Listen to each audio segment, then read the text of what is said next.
Hallelujah. सभी को जय मसीह की। आज हम परमेश्वर के पवित्र वचन में से देखने जा रहे हैं पवित्र आत्मा का चौथा फल, धीरज। और धीरज एक मसीही जीवन में होना बहुत ज़रूरी है और ये धीरज पवित्र आत्मा का ही फल है। और जब हम परमेश्वर की हाज़ुरी में उसके साथ अधिक समय बिताकर परमेश्वर की महिमा में बढ़ते हैं तो यह धीरज का फल हमारे जीवन में उत्पन्न होता जाता है और बढ़ता जाता है।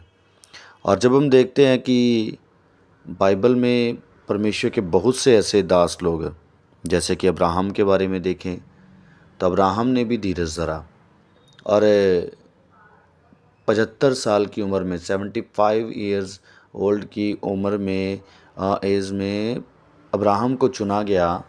और परमेश्वर ने उसे जब चुना उसे कहा कि तुझे मैं तेरी निज संतान दूंगा, क्योंकि उसके पास संतान नहीं थी।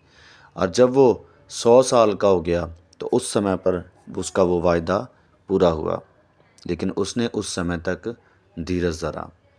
नूह के बारे में देखें, नूह को परमेश्वर ने कहा कि जल पर ले आएगी, सब नष्ट हो जाएगा, तू जहाज़ बना। और नूह ने प्रचार करता रहा, जहाज़ बनाता रहा। और जब जल पर ले आई, ठीक है, तो नूह उस समय तक 120 साल प्रचार कर चुका था। 120 साल तक नूह ने क्या किया? धीरज धरा। और ऐसे ही हम बाइबल में पूरा देखते हैं तो धीरज हर एक व्यक्ति में, जो भी मसीहियत में और जो भी परमेश्वर की हज़ूरी में आत्मा से भरकर चला, उसमें धीरज था।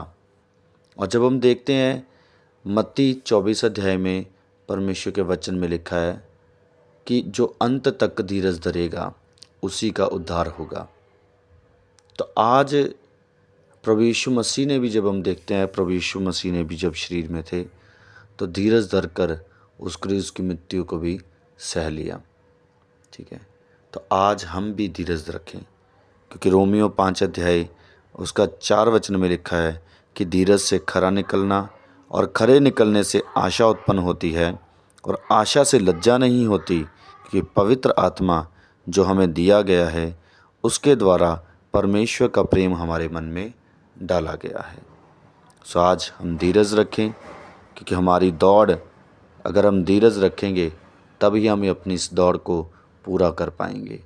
और जब हम इस दौड़ को पूरा कर पाएंगे और अपने धीरज में से खरे निकल पाएंगे तो हम परमेश्वर के स्वर्ग राज्य में अवश्य प्रवेश करेंगे। सो परमेश्वर का वचन हम सबों के लिए आशीष का कारण बने। परमेश्वर हम सभी को बड़ी आशीष और बरकत दे। सभी को जय मसीह की।